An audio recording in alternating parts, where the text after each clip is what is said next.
This might sound a little counterintuitive to some of you guys, but on some of these swimming pool demos, what we've got to do is fill in just enough of the swimming pool bottom that we can gain access to actually dig out the footings that are at the bottom of the swimming pool.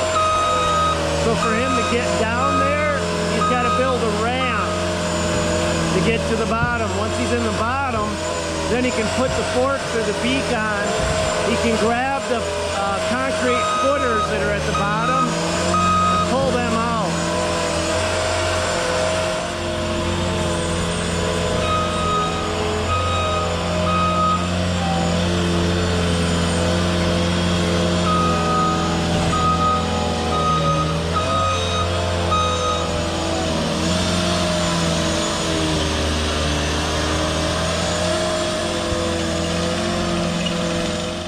So on this project, we've got a vinyl lined swimming pool, and we're going to walk you through step by step how we remove it. Now, some of this stuff is going to seem counterintuitive, or bass-ackwards is what we called it when I was growing up. But I think at the end of the job, you'll see how it all comes together in the right way. So at the bottom of these swimming pools is a monster footing. Every single one of these has this big footing. This is the toughest part of our job, is trying to get that out. Blaine is right now using the Mini X to try to loosen up that footing and just to get a stress crack in it. If he can get a stress crack in it, he can then use the ASV with the beak and lift it up. This Bobcat here, Mini X, is just a little too small to really do the heavy lifting, but it's got the leverage to create that first stress crack. I used to use bigger excavators on these job sites. Look at my back door is shot on that thing. Holy crap. I think I need a new Mini X, you guys. Nah, that just needs some TLC. I used to use a bigger machine, and I would talk to my customers about, you know, I'm gonna bring in this big excavator and we're gonna do this and we're gonna do that. And in my mind, I always thought that was impressive.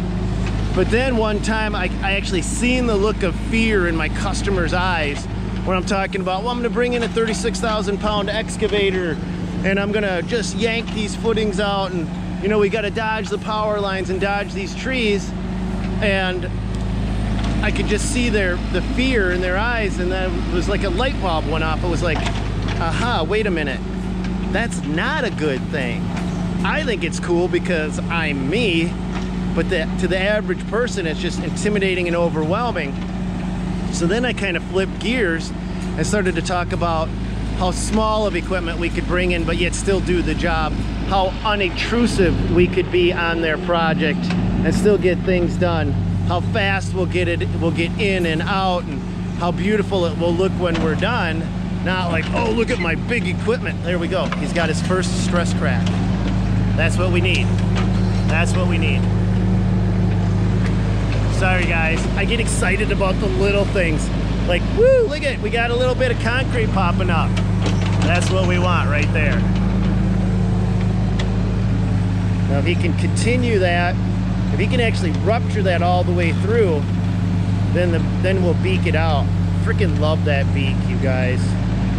Love that beak, man. What an awesome attachment.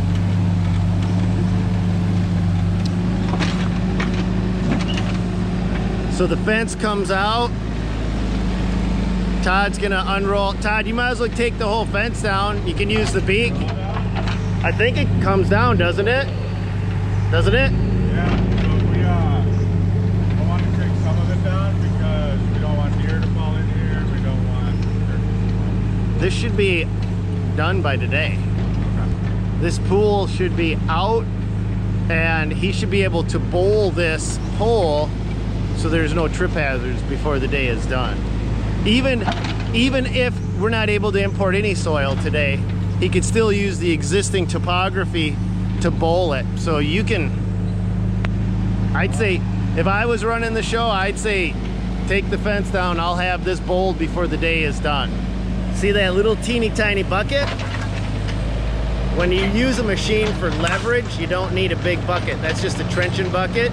Literally, we could have just a single pick but a bucket's better. Oh, it's coming. It's coming. Yeehaw! There we go. There we go. I think it's beak time, Blade. Hey, Blade. I think you can beak it. I think Blaine's got his 3M hearing googles on. He can't hear me. He's probably listening to one of my podcasts right now because Blaine doesn't get enough of me. All right, I'm glad somebody got the joke.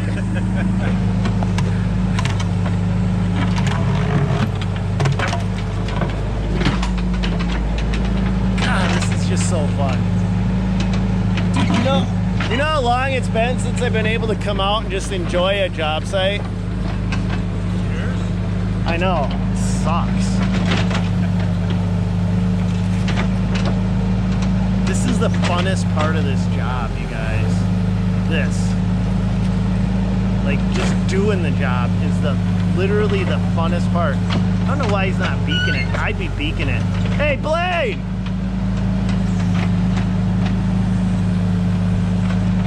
Yeah, he can beak that.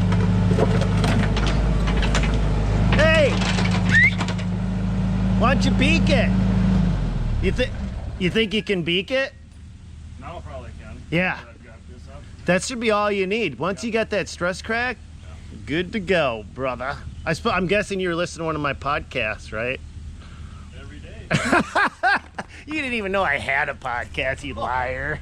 I'm busy working during the day. I didn't even know you had a podcast. Yeah, hell, I don't even listen to my podcast. So we're gonna recycle this fence. So Todd gets it all wrapped up. It'll either go to the recycling and get scrapped. God, it's just good fence, man. It's just hard to give up good fence. I thought I knew somebody that needed. Wait a minute, I could use some fence for my fox cage. How big's your fox cage now? I could always be bigger. What? Fox? Yeah, it's like a 20 by 20 circle or so. Still out of back there, right? Yeah, I got. Showed it to me. Yeah, I got 2 of them. You got 2 fox now? No, 2 fox cages. Oh, okay. No, I'd never have 2 foxes. I mean, they do better as a pair, but they smell. Getting in trouble in tandem. Dude, they smell. Do they? Oh my God, people that have pet foxes, they don't. I mean, like there's this gal called Juniper Fox, and she's got 3 of them in her house, and she never talks about how bad they stink. She's always like, look how cute they are. Yeah. Ferrets, don't they stink too? Ferrets smell good compared to a fox. A fox is like having 100 ferrets. It's terrible. Terrible. Don't have a fox unless you got no nose.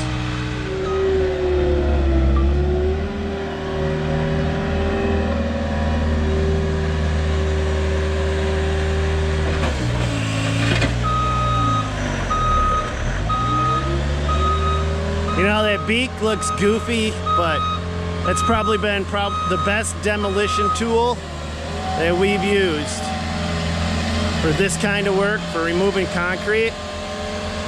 I mean, it's amazing. So he's gonna use the bottom tines on that fork, on that beak, to get underneath that concrete, and then to wedge it up and to snap it.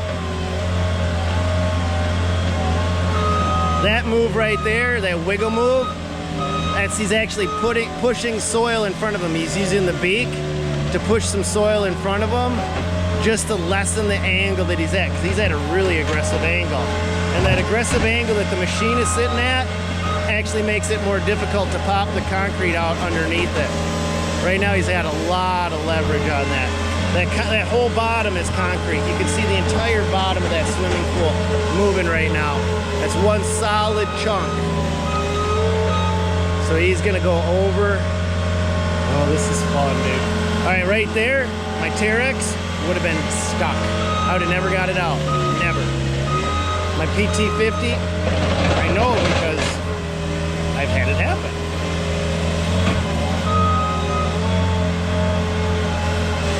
There we go, there we go, there we go. Come on, baby, come on, baby. Yeah! Look at her go. Look at her go. That is so cool. There, it's coming, it's coming, it's coming. The whole thing. The whole enchilada. Enchilada me. Make mine an extra large. Make my concrete extra large. I'm gonna guess he's gonna slide over so he can center himself so he can get a better bite on that thing. Yep, building his road down, sliding over to get in the center. He's gonna go underneath it, grab it, lift it up, and give her a drag out. Drag that baby out. That is a big chunk of concrete. Oh, is she gonna snap? Yep, she snapped. That makes it easier. Would have been cool to see the whole thing come out, but it makes it easier. And that is gotta come. Can't leave that buried. Well, some places you can. I would never do it, though.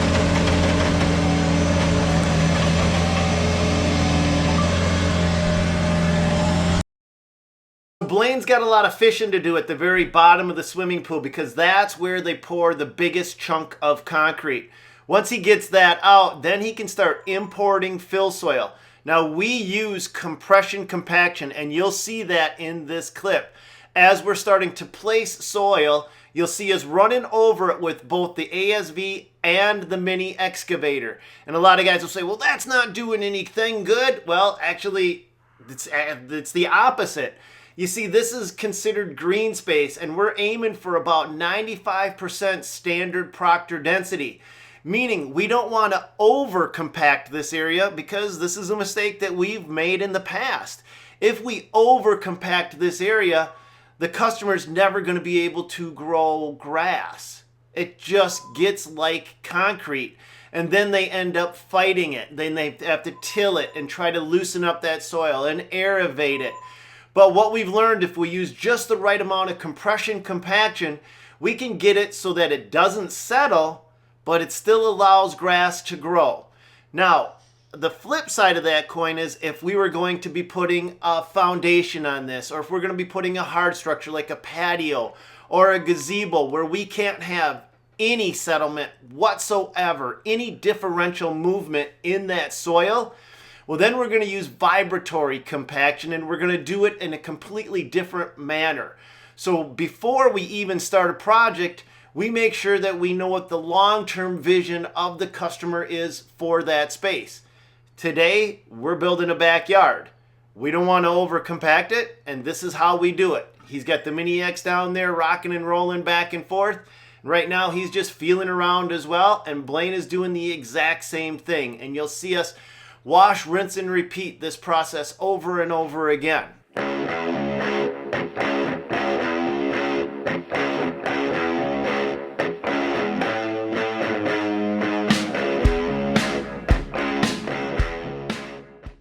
Now, I've heard claims that some companies can do this entire process in one single day. I have no clue how you can do everything that we do in a single day. I don't care what kind of equipment you use, and I don't care how many people you throw at it. There's just so many details that need to be covered. Little things like trying to get all the pipe work out, making sure that you get all the grades set the right way, and a lot of other things that just don't feel right trying to rush it, to me at least. Now for us, we schedule 3.5 days to remove a standard swimming pool under normal conditions. But if something happens and it takes us 4.5, even 5 days, there's no change in the price that we charge the customer because that's just not the way we operate. It's better to do it right than rushed.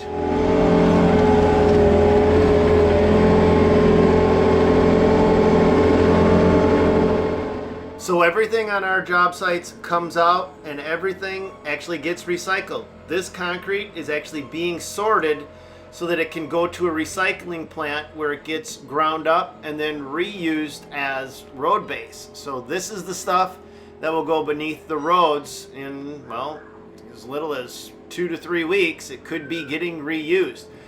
The sidewalls that you see right here, if those are tin, those go in one pile to get sorted and recycled. If they're aluminum, they go into a different pile. So we separate out the different metals on the job site. Now what you see Blaine doing right here is what I call fishing. He's going to be going down into the bottom of that swimming pool and sticking those tines into the dirt so that he can see if there's any pieces of concrete that he may have missed or left behind. Now we have a pretty good idea where all the concrete is, but we never know if there might be more concrete because we weren't there during the construction phase of the swimming pool. So we'll go in and we'll just start ramming the forks into the soil over and over again, just searching for anything that we left behind, because our job is to get that all out. Now, some cities actually will allow you to bury the concrete, and I don't recommend that for so many reasons. For one, if we have a big pile of concrete just shoved into the bottom of that, you're going to have settlement. I want you to think of it like throwing a bunch of Legos into a container. You're going to have void spaces in between there because you can't pack them in tightly. We want to make sure that we're able to pack that soil in tightly and to the right density so that we don't have the top of the grade when we're all done in 3 to 4 years looking like a swimming pool, all uneven again. We want to be able to place that soil as evenly as possible. That way we get the best long-lasting results. Todd, you got to keep a good close eye on him. He can't necessarily see you.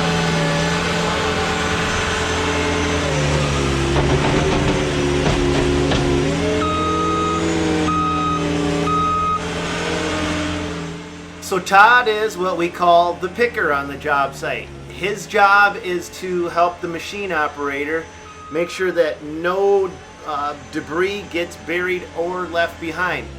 So he's also got to watch out for the equipment running and not just assume that the operator sees them. It's a rule inside of our company that you never assume that the operator sees you. You always assume that he does not see you.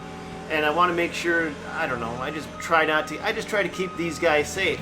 So any debris that the machine doesn't pick up and get sorted and separated, Todd has to go grab and put in the appropriate pile.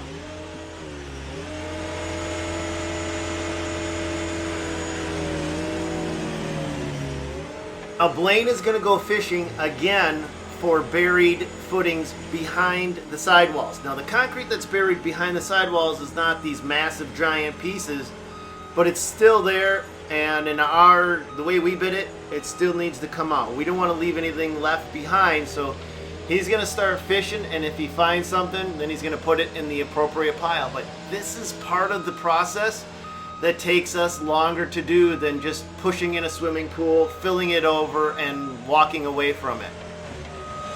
Before we start a swimming pool project like this, we always want to make sure that all of the water has been pumped out.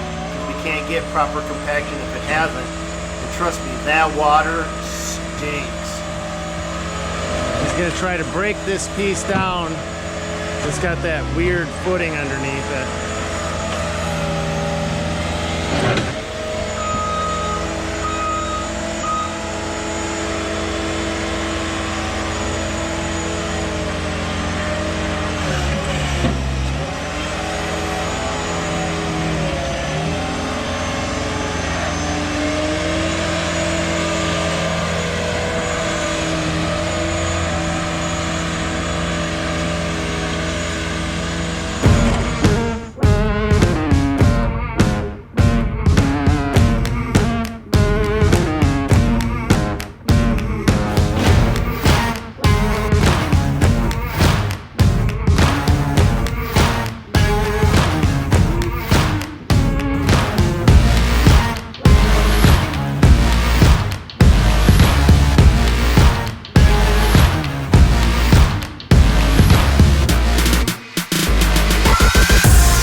what one of our loads typically looks like. At this We point, he can't work see really them. hard trying to get all of the dirt off from the concrete. The reason we do that is it makes the job for the guys at the recycling plant that much easier.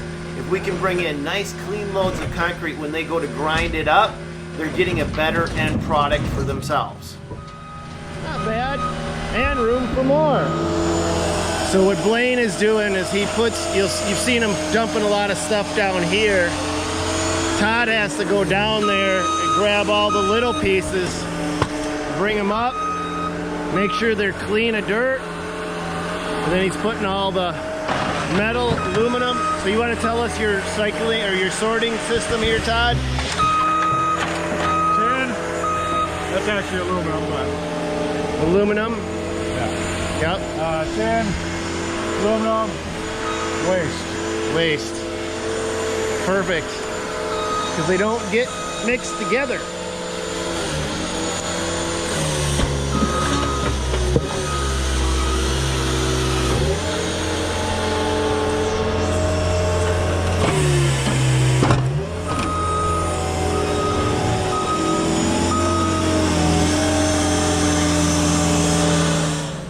So the next step in this pool demolition process is to fill the hole, but we don't have to just import fill soil to do it.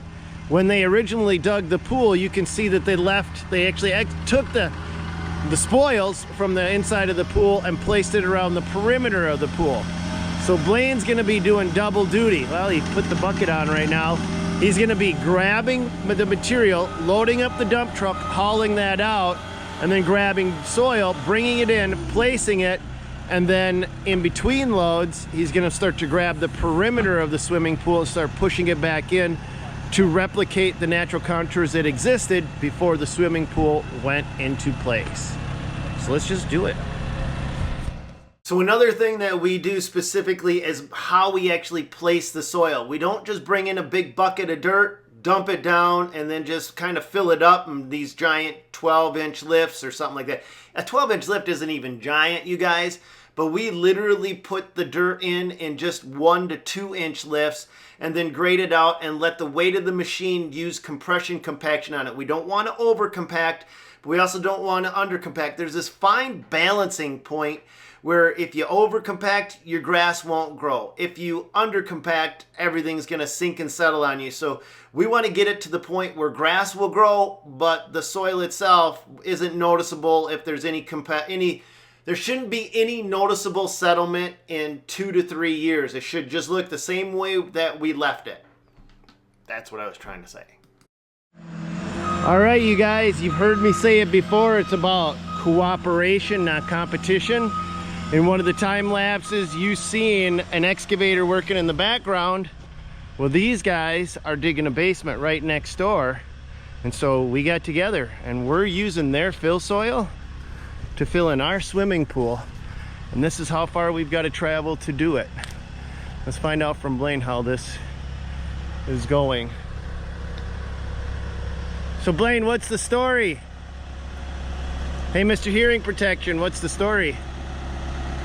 Good morning. How you doing, Blaine? So what's the scoop? Free dirt. Yeah. It's getting down into some of the ruts that they're digging up. Foundation. Actually, at this point, some of this organic material is good. Because we're not in the structural zone of the swimming pool anymore, and we actually want the grass to be able to find something to grow into. So don't sort it, just grab it. In fact, The big stuff. oh yeah, like that stuff. Yep. The last phase of this project is the grading, and this is where we've got to do a really good job to make sure that we get all of the contours set so that we get all of the water that falls from the sky, I guess we call that rain, to go in the right direction. If we screw this up, we could leave a big problem for the customer down the road. So this is where we make sure before we even start a project, we have a very clear path of direction where the water is going to go. And we also talk to our customer about that. We want them to be aware which way we're going to be pitching their yard so that they have a very good idea of what the final product will look like when it's all said and done.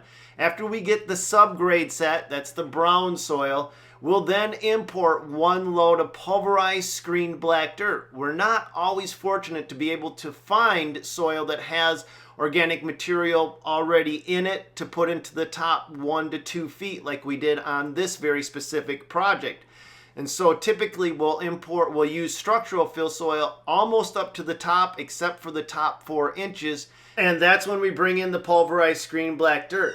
Well guys, I hope you enjoyed this journey with me. If you like videos where we go out onto a job site and I walk you through them step by step like I did with this one, let me know in the comments down below.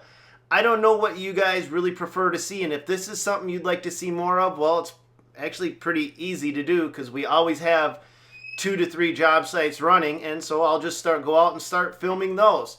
But it's up to you guys to tell me in the comments down below. Say more job site videos. If you say that, you're going to get more job site videos. That's all I got for you today, guys. God bless you guys. Go get them. And do me a favor, check out these other 2 videos right here. And while you're here, if you have a friend or a buddy that's into dirt work or into equipment, construction, that sort of thing, let them know about my channel. Hit the subscribe button, and then there's a bell notification. Hit that button, and then that way you know every time I upload a new video. Now, God bless. Go get them, you guys, and I hope you have just an awesome day.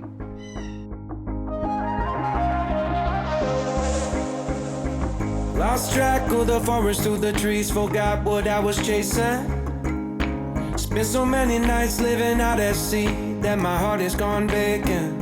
And everybody who was close to me all stayed on dry land. So now I'm driving back on Interstate West, I just gotta feel something. Not gonna wait till the morning, because something's gonna change my mind. I don't wanna change my mind.